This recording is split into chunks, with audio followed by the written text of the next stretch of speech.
Welcome to EWA's FIN-LYT podcast. EWA is a fee-only RIA based out of Pittsburgh, Pennsylvania. We hope all listeners of this podcast will benefit as we deep dive into complex financial topics that we will make simplified for you. And we hope that this really serves as a catalyst so that you can make the best financial planning decisions for your family and also save time. Welcome to today. James and I are going to be talking about cash on the sideline, something that we see the general public struggle with sometimes is, do I ever put cash in? There's lots of reasons why now is not the right time. And then we also see to this day some of the most sophisticated investors, CEOs of big companies, executives of Fortune 500 companies that still question, knowing all the investment principles they know, they still think, valuations are too high, et cetera. So, James, what are the top three objections that we see for someone that's considering moving cash into the market? Yeah, I'd say number one, valuations are high. So that happened more so like before the drop last year. So stocks are really high, business are overvalued. I'm going to wait for a drop. That's a common one. I'm waiting for, which actually leads in the second one, I'm waiting for a big correction to happen or a recession. And a lot of times people think that there's a better time to invest. We can wait for a drop. And so we're going to really go through a lot of the math and odds behind that. And I like a lot, one thing that you said is even people that rationally understand the math and the odds, there's the second half of investing, probably the most important part is psychology and the psychological aspect of, you may think rationally this makes sense, but being able to sleep at night, having the peace of mind to do that. So we're going to go through a lot of the math, but that's what we want to consider and we'll talk about. Yeah, for sure. And separate from that, a lot of people, let's say sophisticated investors or retirees who don't necessarily need the best returns, they've accumulated a lot of wealth. They're like, for example, right now, we'll just go on, Fidelity is who we use as one of our big custodians that we use for clients. And, right on their main website, it's like rounded up, like earn 5% in a money market, government money market, guaranteed up to $500,000 by the SPIC, similar to, bank insurance of FDIC. And then also Fidelity purchased extra insurance to guarantee cash up to $1.9 million per customer. So it's like, guys, why would I invest in the market when I can guarantee myself 5% right now in cash? You're saying long-term, I'm going to get, 7 or 8 or 9% in the stock market. Like I'm good with 5. Yeah. But one thing I want to point out is that the biggest risk of any kind of fixed income investment is reinvestment risk. So essentially when interest rates change, and if we just go right on American Express website, and the reason I chose American Express website is because this is clearly listed out. So if you go buy an 11-month CD right now at American Express, they would pay you 5.25%. So after 11 months, you get a 5.25% guaranteed rate of return.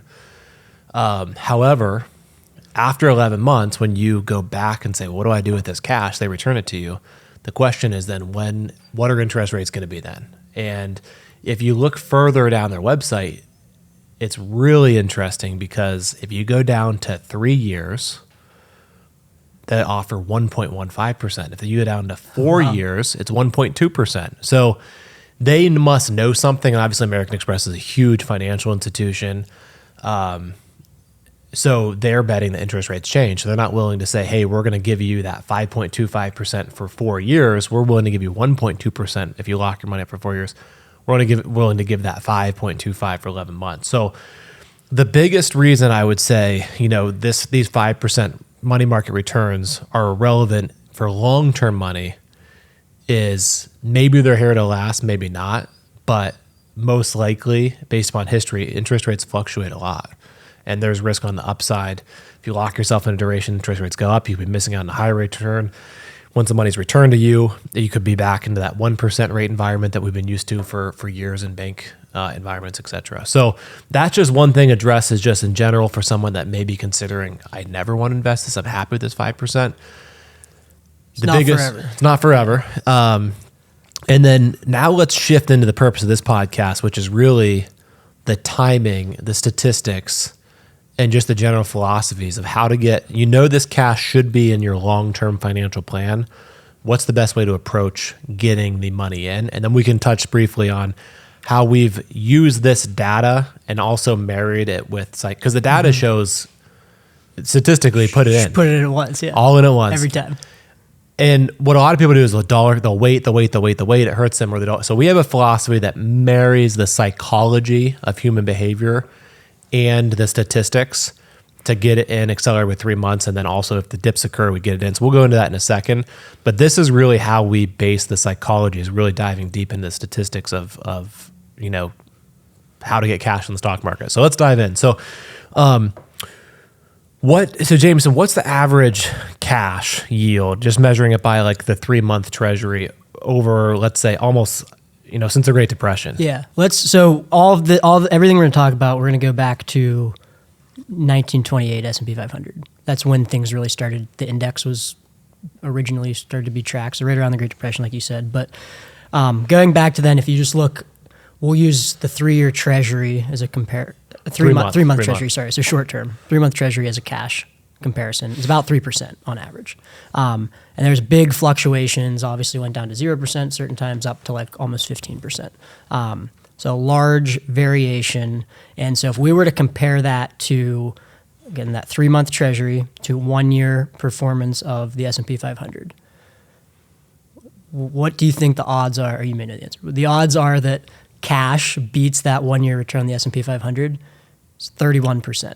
It's about a third of the time. So if you have $1 million and you put in the S&P 500, 1928, every single year and you had a 1-year return, and I had $1 million and I just stayed in a 3-month treasury, reinvested every single year, you would have won 67 or 69% of the time. If I kept cash, I would have won 31% of the time. Yeah. So long term, I would have gotten crushed, but about 1 out of every 3 years, I would have felt good that I didn't enter the market. Yeah. And then this is fascinating. So if you extend that period over 1 year, now we look at rolling 5-year periods, the odds of cash winning drops to 22% of the time. A 10-year period goes down to 15% of the time. And over a 25-year period, so rolling 25-year periods in that time frame, cash has never won. So essentially, regardless if I put money in, if I'm wondering, recession's coming, if I put money in right before the drop of the tech bust, or right before the COVID bust, or right before the 2008 financial crisis, if that money was a commitment to a long-term financial plan, even 10 years, so forget it, 25 years if it's a lifetime money, which equity money should be, because it's not like there's a certain time we're going to just liquidate it all. It's going to be a systematic, I'm supporting my life by design forever. There's no losing. If that's long-term money, which we define, even if you're 70 years old and you say, well, I don't have 25 years. Well, a good financial plan, you're not going to run out of money. You need to have some nest egg there so it is still 25 years because it's going to be there. The principal, we want to be there. We want, if beneficiaries, if that's a goal for legacy, et cetera. So it's really irrelevant if you're committing money that you put in the market as an attachment to a long-term financial plan. If you're just trying to time the market and say, where can I get the best rate of return, then you're really gambling. Yeah. And you'd still be best just putting it in statistically, because in what you just described, 1 year, you're going to win 2/3 of the time. 10 years, you're going to win 15% of the, or 85% of the time by putting the money in, then 25 years, you're going to win every time. Yeah. I think that's all so important. And then just to reiterate, short-term money shouldn't be in the market. So that's when you should keep it in cash. If you want the money in the next year or two, don't invest it, keep it safe. But yeah, let's look at, anything else to add on that? No, that's good. That's great. And then this is another interesting one. So we're going to go through just odds of a couple scenarios. Number two, I guess, odds of buying in at a lower price in the future. So same thing that 1928 to now. Yeah. There's a 75% chance that stocks at some point so if we looked at today, some point in the future will be lower than they are now. However, the 25% of the time, it just shoots way up, and the bull market runs are generally pretty significant. Like we look back from 2009, 2022. So even trying to time up that, yes, you'll probably get a point that is going to be a little bit lower, but you're going to miss out on so much upside because that 25% is so significant.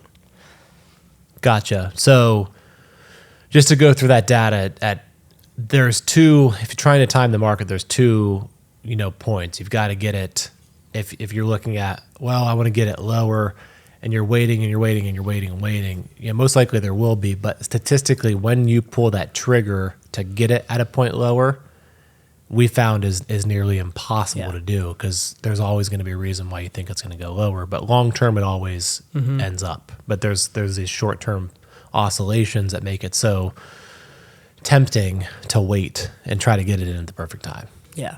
That's interesting. And then this is actually, we can put that into practice with real stock market data. So if we wanted, let's just look, March 2009 was the low point of the 2008-2009 recession. And so if you said, I'm going to wait for a 20% pullback from that point, but from a month, 20% pullback. So we'll say December 1st of 2023, if we looked at December 31st, the end of the year end, we would want a 20% drop in that 1 month period. If you waited, that would not have occurred. I thought this was fascinating. That would not have occurred until 2022. So you didn't get 1 month that had a 20% pullback. And when that happened in 2022, that pulled the S&P 500 back to 2021 levels. And that is a 329% rate of return since March of 2009. So if you try to do that, you missed 10, almost 13 years of stock market growth. Yeah, and so like 2022, even if you saw a 50% decline that year, which we did not, it would have been back to 2017 levels. And if you compare that to 2009, that's still 185% higher. Wow. Than it was in 2009. So there's always paralysis by analysis as far as getting it perfectly, but the magic of compounding annual growth, compounding interest, the eighth wonder of the world, is getting in and getting into work and just being patient. Yeah. That's staggering data. So, okay. So with all this data, we have, these probabilities. I think the cash outperforming the stock market, to me, is the most simplistic and most helpful data to listeners at this point. And then just secondly, just how difficult it is, the timing, because it's just going to be paralysis by analysis. Yeah, there's a good chance at some point it's going to be lower.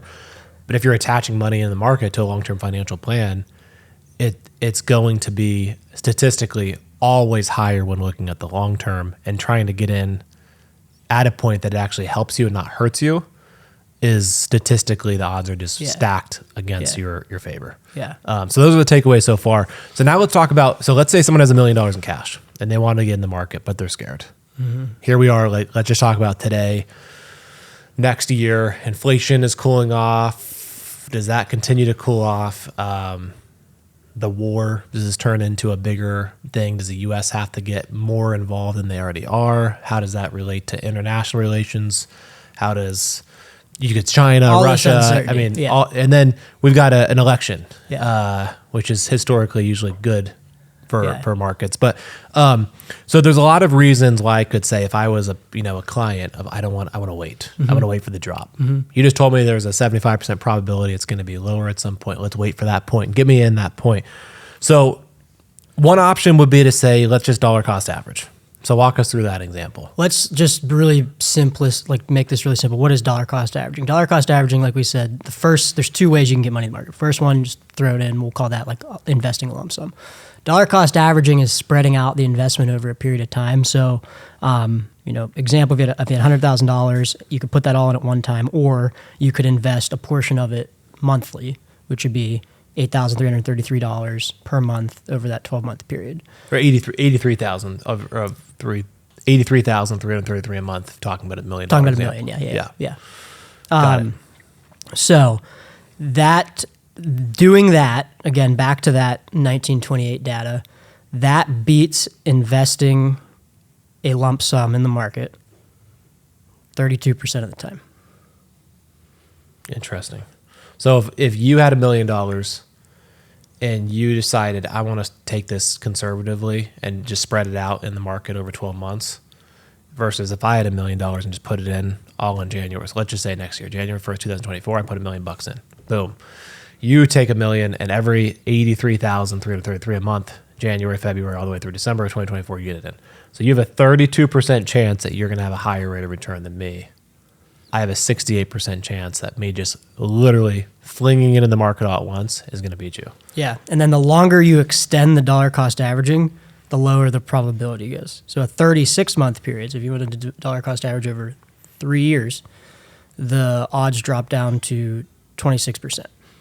Interesting. Okay. So the statistics show get the money in and stop worrying about it. Get it all in at once. That's the odds. Yeah. Psychology says, let's wait for the next 10, 20, 30, 50 years before we get this money in, because there's always going to be something to be scared about. Yeah. And so should you put it all in at one time? Discussion, but we're going to talk about our philosophy. It depends, but the math says, yeah, you should. Yeah. So let's real quick, before we go through some of the other stuff, let's talk about, let's get that to that end. Let's keep going through this. We've got a couple other points to make. So there's CAPE ratios, Schiller PE ratios. I hear these thrown around a lot, Jamison, and they're like, oh, these ratios have never been this, and this means there's going to be talk us through this nonsense. So with CAPE ratio basically just measures, I guess you could use it for any asset, but it just measures the overall valuation, how overvalued, undervalued it is. So bottom line, if you, again, looked at S&P 500 since 1928, and you moved stocks to bonds when the CAPE ratio went below the 90th percentile, meaning you have the S&P 500 and it gets below 90% of its all-time high value, and you said I'm gonna take stocks out, go to bonds, and then reinvest back in, your annual return per year would have been 8.7% by doing that every time that happened. If you buy and held, so you just bought the S&P 500, held it, didn't do that, and just stayed invested, the per year rate of return would have been 9.4%.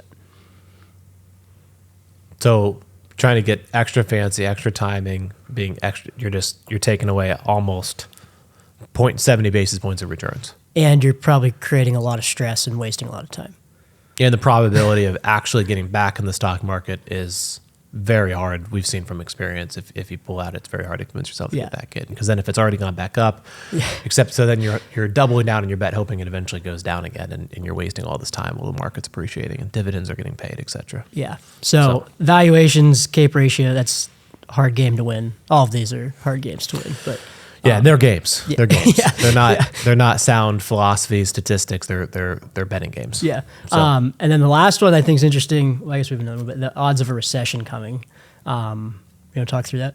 Yeah, absolutely. So, bear markets that lead to a recession, we see a 42% decline in average, or if not leading into a recession, it's 29%. So that's first things first.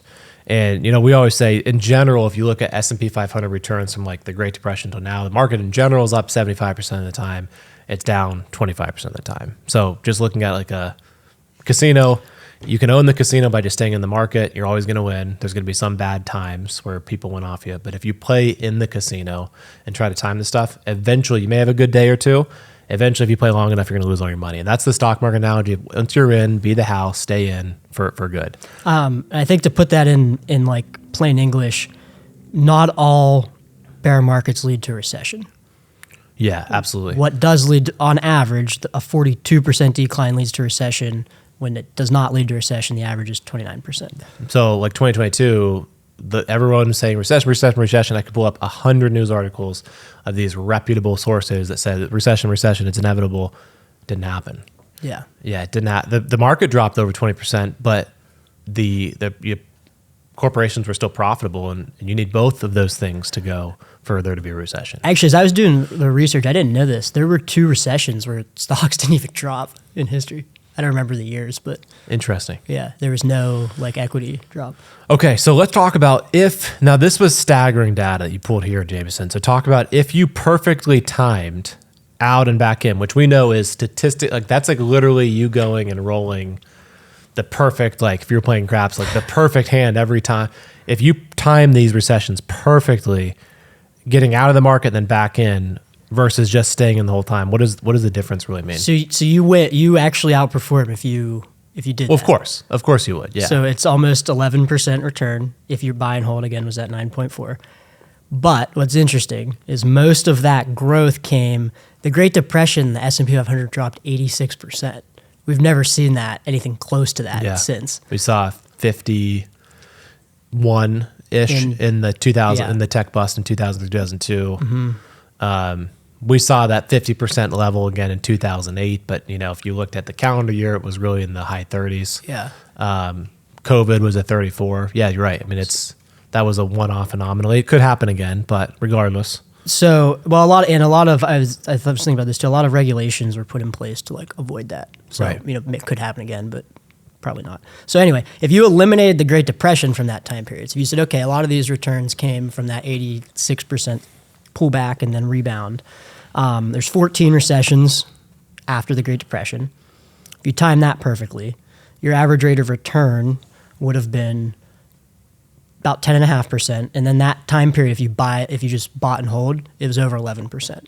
So you'd have actually been better just buying and holding. Got it. If you just eliminate the Great Depression, because that was that was the big anomaly. Yeah. Okay, let's talk about interest rates. So 2022, conservative investors were frustrated if you were invested in a 5-year bond paying 3% in 2022, and then suddenly bonds went up to 5%, and you had to get your money. You have to sell it to someone that's not willing to buy your bond because they can just go buy a new one for 5. Why would they buy your for 3? So people saw temporary declines in their bond prices. So basically, you're forced to ride out those lower interest rates to avoid any kind of principal loss for the duration of the bonds. So how does this affect equities when interest rates fluctuate as dramatically? We really seen the 10-year treasury rose in 2022 at 2.37%. That was the largest rise in over 40 years. How does this affect the stock prices? So that's a huge misconception that when interest rates start to rise, that's bad for stock prices. What is true is a lot of times when stocks drop, people flee to safety, people flee to bonds, but that doesn't have anything to do with interest rates. Nothing to do with interest rates. Zero. That has to do with the prices and they have supply and demand, but has nothing to do with interest rates that get set. Yeah. By the Fed. What we're going to talk about is when interest rates start to go up, which we've seen the last 18 months. How does that impact stock prices? So 2022, that 10-year treasury that you said rose was about 2.4%, and that's the largest one-year rise since 1980, which obviously there was super high interest rates, everything that went on. And the S&P 500 in 2022, we saw the largest drop since 2008, which was a recession. Well, since the COVID bust, 34%. Yeah. That was temporary. That was a 3-month down and up. Yeah. We're talking 1 year return. 1 year return. Got it. Okay. And so what basically bottom line is there's almost 0% correlation between rising interest rates and stock prices, dropping stock prices. So if you look back to that 1928 data, the average 1 year return for the S&P 500 was 11.6%. So just again, that 1 year rolling return, and the 1 year return when 10-year treasury rises or falls. Doesn't matter, just moves. It's 11.5. So it's literally exactly the same. 0.1% difference. Yeah, it's exactly the same. Use interest rates as a reflection of where the stock prices are headed. It's relevant. Yeah. Long term. Yeah. And of course they're going to move up or down that year, but that's going to be for irrelevant reasons that no one can predict, and certainly not interest rates going up or down. So, okay, so let's talk about. So everything we've talked about is basically, I'm thinking, well, let's put cash in. If it's attached to a long-term financial plan. So first of all, one thing we'd recommend: never put cash in the stock market if you're going to pull it out in under 7 years. In general, it should be a goal, at least 5 years. We recommend 7 years. Long term. And if you're a young person, I mean, you've got a paycheck, there's no reason. If you have savings, if you're buying a house, if you're buying a car, that goes into cash, into the highest paying interest cash. If you're investing for kids' college, for any goal over 7 years, such as financial independence, starting a business in the future, a second house, a vacation house, it should go into equity. So that's the first thing is make sure you never mix short-term money in the stock market, because you're never going to have peace of mind. You may win sometimes, but probabilities are not safe enough to put that money at risk and then actually experience a loss when you need the money. So let's assume for a second that you have money that is committed to a long-term financial plan of 7 years or greater, and it should go in equities. The philosophy we've established using this data is the safest thing to do would be just to dollar cost averages over a long period of time. The probability would tell us just put it all in at once. So we've developed, depending on the client, a 3 to 6 month time frame. We're not waiting a year, where we dollar cost average on a weekly basis, but then we have 7 asset classes we invest in. And if during that 3 month period, as an example, one asset class drops more than 10%, we immediately fulfill and accelerate that entire position of that asset class. So if mid-cap stocks drop 10% during that 3 months, boom, and we want 10% of the money in mid-caps, we're fulfilling that entire 10% right there. And again, large caps suddenly drop in month 2, we're stopping the dollar cost averaging, but at the end of 3 months, all of the cash is moved into the correct allocation across the board. And this is really a marriage of the probabilities of, get the money in, and also the psychology of, if there's that short-term noise and you're really worried, you're really convinced there's going to be some volatility, we'll take advantage of it. We're going to take care of the drops, but we're going to be disciplined of long-term. This is long-term money, and those drops really are appealing, but irrelevant in a long-term financial plan. Yeah. So, anything else to add before we close up? No, I think it's that's a great philosophy, and if it's always a discussion if there's not a 10% pullback and the client understands that.